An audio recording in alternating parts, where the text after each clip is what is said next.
मजा आ गया यार भाई। बिल्कुल बिल्कुल बिल्कुल। ये पंजाब की देखो भाई, धमाकेदार जीत के बाद भाई पंजाबियों ने तो सोचा ही नहीं होगा कि हम भी टॉप 2 में जा सकते हैं। लो भाई वो कहते थे ना कि शुरुआत में शशांक सिंह ने कह दिया था कि इस बार लिख कर ले लो पंजाब की टीम नंबर 1 या 2 पर रहेगी।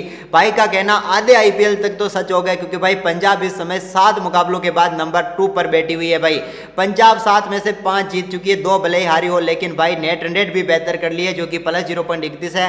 10 अंक भाई 10 अंक हो चुके हैं अब इस टीम के। अब बचे हुए 7 में से 3 मुकाबले जीत जाओ पंजाबियों, तुम्हारा प्ले ऑफ तो तय हो जाएगा। लेकिन अब ज्यादा से ज्यादा जीतने की कोशिश करो ताकि नंबर 1 या 2 पर वहीं पर रहो तो अच्छा रहेगा, तुम्हें मौका मिलेगा और यहाँ पर फाइनल में जाने का। बिल्कुल एमडी ठाकुर कह रहे कि विराट कोहली इमोशनल हो गया था यार बहुत भाई होगा ही, क्योंकि भाई लगातार इमोशनल हो रहा है 17 सालों से। इसको कोई ना तो मैच जीता था, बंदा हर मुकाबले में तोड़ चलेगा यार। हर मुकाबले ये 4 मुकाबले जीती, 4 मुकाबले में एक छोर पर खड़ा रहा और बल्लेबाजी की, तब भी जाकर ये जीत पाए। लेकिन भाई जब विराट नहीं चलता है बस वही है, पानी पिला देती है दूसरी टीम आकर घर में।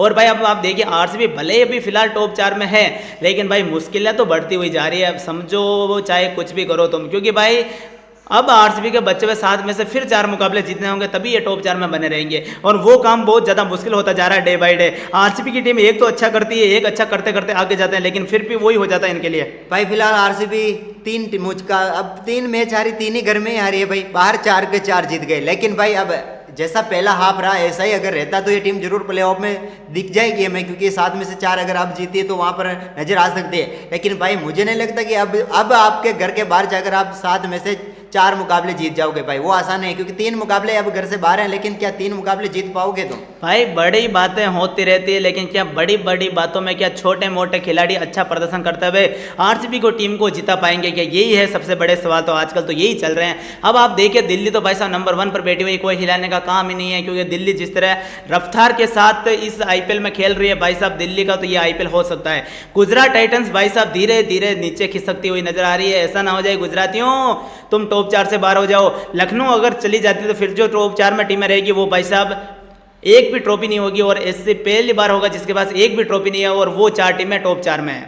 लेकिन भाई ऐसा होता है या नहीं होता है तो वक्त बताएगा। लेकिन फिलहाल यहाँ पर रॉयल चैलेंजर बेंगलोर के लिए एक पायदान का नुकसान आज देखने को मिला है। इसके अलावा पंजाब को फायदा हो गया भाई, टॉप 2 में पहुंच चुकी है। बाकी टीमों का तो कुछ ज़्यादा कुछ हिला नहीं है भाई। गुजरात भले ही नंबर 3 पर आई है, यहाँ पर नंबर 2 से 1-1 पॉइंट 2-2 पॉइंट का नुकसान ऊपर नीचे वाले, ज़्यादा कुछ बदला नहीं है। लेकिन भाइयों बदल गया ये कि भाई अगर रॉयल चैलेंजर बेंगलोर और पंजाब का अगला मुकाबला है उसमें अगर रॉयल चैलेंजर बेंगलोर फिर से हार जाती है तो भाई फिर तो यहाँ पर मुश्किलों में पड़ जाएगी रॉयल चैलेंजर बेंगलोर। अगर वहाँ पर मुकाबले में कमबैक कर लेती हैं तो फिर बराबरी का हो जाएगा वापस, और करना पड़ेगा, क्योंकि भाई तुम घर में तो मेहमान नवाजी पूर्ण रूप से करते हो और बाहर जाकर तुम नहीं जीतोगे तो फिर ऐसा तौर चलेगा क्या?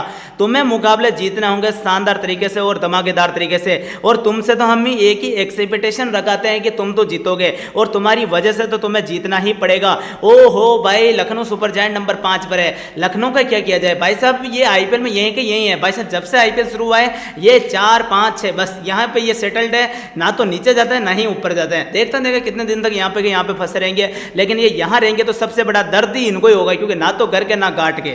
लेकिन भाई अब ऐसा होगा ना कि अब जो टीमें लगातार जीतेगी वो अब काफी तेजी से ऊपर जाएगी, क्योंकि ऐसा होगा कि अब भाई आईपीएल में अब टीमें हारते हारते नीचे जानी शुरू हो जाएगी, जो जीतेगी जो ऊपर जाएगी। क्योंकि भाई 7-7 मुकाबले हमें देखने को मिल चुके हैं, सिर्फ 2 टीमों के बचे हुए दिल्ली कैपिटल और गुजरात के, जो कल पहला मुकाबला है उसके बाद सभी के साथ साथ हो जाएंगे। इसके बाद तो भाई जिसने कम जीते उसको ज़्यादा जीतने, जिसने ज़्यादा जीते उसे भाई कम से कम बचे हुए अपने जितने पहुँच सकते हैं वहाँ तक वैसे मुकाबले में जीत कर पहुँचे भाई, तो यहाँ पर कुछ कमाल हो सकता है। एमडी मुख्तार क्या कह रहे हैं, मैं बांग्लादेश से बोल रहा हूँ, आपका कॉमेंट्री बहुत अच्छा लग रहा है, क्या आप लोग मुझे थोड़ा हेल्प कर सकते हो?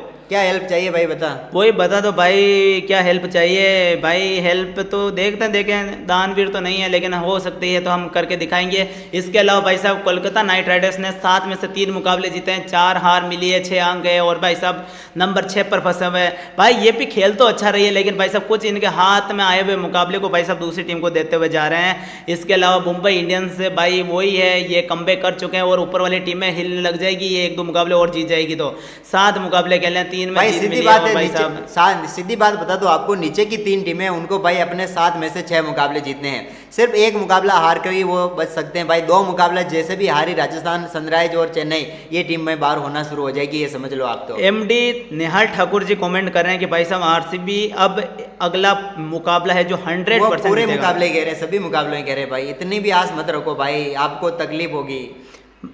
एक भी मतलब अब पूरे मुकाबले जीते, पूरा मैच जीतेगा, मतलब पूरा मैच बचे हुए सारे मुकाबले 7 में से 7 वही कहना चाहते हैं शायद। ऐसा हो जाता तो भाई साहब ये भाई भी आरसीबी का फैन बन जाएगा फिर तो। लेकिन भाई मुझे पता है आरसीबी को मैं जानता हूँ भाई, ऐसा होगा नहीं। देखते हैं देखें आपका कहना, और भाई साहब ऐसा हो जाता था, ये तो फिर वक्त बताएगा, हालात बताएंगे, जज्बात बताएंगे। तो पॉइंट्स टेबल आपने देख ही लिए, कहाँ वो चक्कर में कोई नहीं था टक्कर में पॉइंट्स टेबल के, लेकिन फिर वही आ गई ना बात।